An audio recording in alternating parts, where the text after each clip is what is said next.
click. All right, we now turn to the perceived #1 NFL draft pick, Trevor Lawrence. Lawrence did a cover story for Sports Illustrated this week, and of course, some of his comments have been seized upon to fill the time slots on the sports shows. Hey, that's what we're doing here, Drink.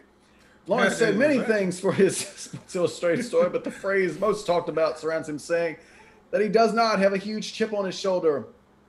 All right, Drink, is there anything in this Sports Illustrated story that changes your opinion about Trevor Lawrence? No, if anything, it's strengthening my opinion about Trevor Lawrence. Why do I say that?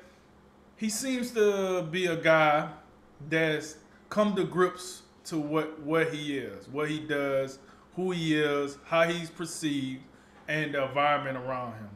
What do I mean by that? If he had came in, like, first of all, this is why it's a problem for athletes or public figures to be honest. He was being honest. But what Sports Illustrated wanted, evidently, was the status quo answer. Yeah, I got a chip on my shoulder. I want to be the greatest to ever play. Want all the, copy and paste bull boop that these people say. He didn't do that. He's like, all right, I don't have a chip on my shoulder. And instead of Sports Illustrated saying, I wonder why he feel that way. No, we go, oh my God, I can't believe he said it. Oh, wow, this dude is disrespectful to the game of football. Oh. He don't want to be great, you heard?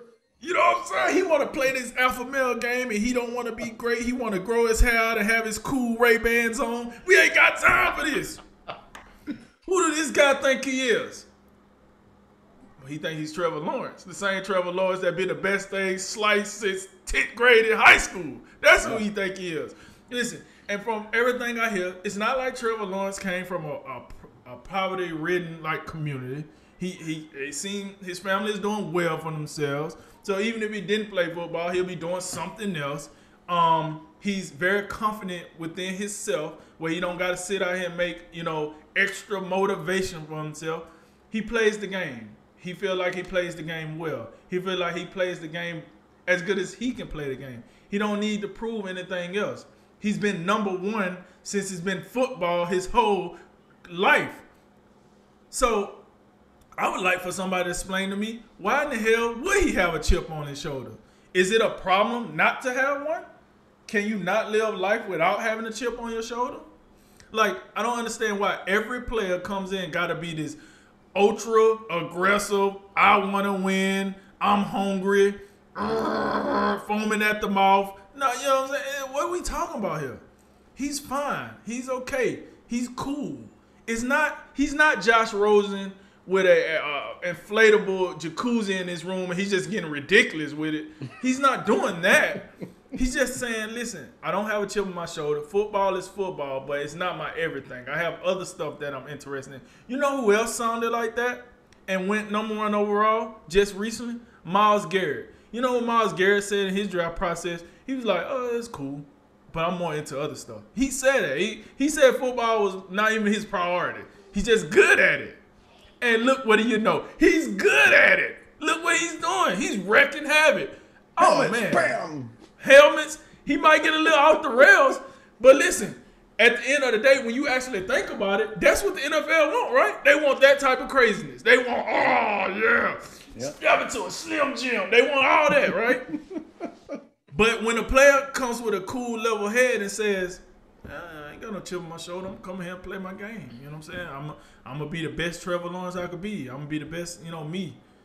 Oh, he don't love the game good enough. Oh, we might have to go with Justin Fields now. Because we don't love the game good enough, man. Hey, hold up. What that Zach Wilson? Let's interview Zach Wilson now because I ain't feeling this. And I think it's an overreaction. Once again, you said this perfect in the lead-in. We ain't got nothing else to talk about, so let's slap in Trevor Lawrence. You know what I'm saying? So that's what I think. I think it's more about, let's give us something to talk about. Let's nitpick. Let's just be what we are in today's society. We pick everything apart. We criticize everything. But at the end of the day, his comments were not disrespectful. They wasn't degrading. They were. I don't get the big uproar. He's allowed to feel how he feel. And if he don't got a chip on his shoulder, he don't need to have one. He don't have to have one. And quite frankly, why would he have one? Yeah, probably couldn't say it better myself, but I'll attempt to. when I first, heard about a little bit of some of this, like, oh, Trevor Lawrence said something, did an article for Sports Illustrated, whatever. Well, what did he say? It had to have been something crazy. And then you actually take time to look through and like, I can't even find nothing. It was all that crazy. And I think from my understanding, the comments that's getting the most dissection is the chip on your shoulder, and then that's got, oh well, are you really serious about the game of football? What does that speak about your preparation and all the rest of it? But I'm just a little bit curious. Ever since Trevor Lawrence burst on the scene and took over for Kelly Bryant in Clemson, since then, I don't think there's been much negative, if anything, that I've heard from Trevor Lawrence. It's been the opposite, and like Mel Kiper, he's been evaluating players for years coming out of college. Since 1979, Kiper's got Lawrence as the fourth best quarterback prospect. The only three better are two first ballot Hall of Famers, John Elway and Peyton Manning. And the other one, Andrew Luck, probably would have been a first ballot Hall of Famer if they had a competent GM at the time. So, when you're up at that level, and that's what everyone has been telling you for years, it'd be a little bit curious if he did have an underdog mentality. It's just, because some of that, doesn't it get tiring? Because you've seen it when guys get drafted, outrageously high, and then you have everybody come up there, and they just out there in tears, like, yeah, nobody believed in us, and just all this. Nobody believed in you, huh? That's why you got drafted number one overall. Please, can we stop? That. So, in some ways, like you say, and we say this, we said this many times. We expect athletes to, be open with the media, talk to us, and be, more engaging with the public. But sometimes we get upset with what they say, because they don't give us the canned answers that kind of coincide with what you should say. So we can't demand one thing from the athletes and then be upset when they give it to us.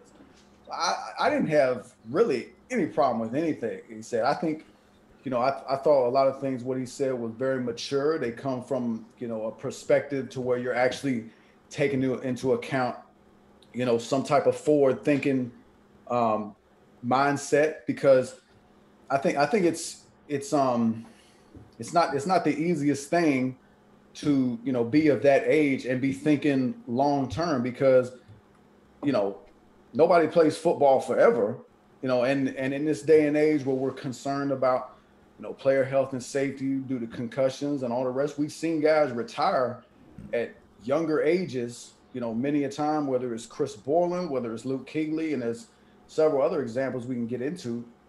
I think that's one of the things Trevor Lawrence could be looking at. Like, and Andrew Luck, there's another example for you, a guy that walked away from the game early. So, understanding that and realizing there is more to life than football, whether it's faith, whether it's family, whether it's a second career, all different type of things we could be thinking of. I thought he had a very mature perspective on where he is and where he's going. And with everything he's been told, I don't see why he would have a different mindset and just manufacture, some type of narrative that he is the underdog. Not everybody can be Kobe Bryant or Michael Jordan and just make up, motivation out of everywhere. I think it amounts to about nothing. And I think, this type of year when we lead up to the draft, there's so many things that are said and happen and we can get into, but I always go back to, what did you do on the field? What did you do in that 60 minutes of game time? And we know there isn't much that we can critique that's negative, but I know nothing he said in this article changes my opinion about the guy. I do have questions. I've always been a little bit, I've always thought the hype is a little bit overblown, because I'm wondering what you're going to do when you get out of a football factory that Clemson is, and you go down to Jacksonville where you don't have Dabo Swinney, you don't have T. Higgins, you don't have Travis Etienne and all the rest of these guys. What do you do then? That's I think so. I think he does have something to prove, but I don't blame him for feeling the way he does. And oh, by the way, the whole thing about, if somebody else had said this, whether it's Justin Fields, well, he did. Well, number one, Trevor Lawrence didn't say anything ridiculous. I don't think anything he said. I think you're really reaching and stretching and misconstruing what he said. If you're talking about this, being a factor for does he love the game of football? Is this speak to his preparation? So I think people, playing the little race games and all that, like Lewis Riddick did on ESPN. I think it's silly. I think it's just something we need to pump the brakes on and just stop making everything about race, because I don't think it's all that productive.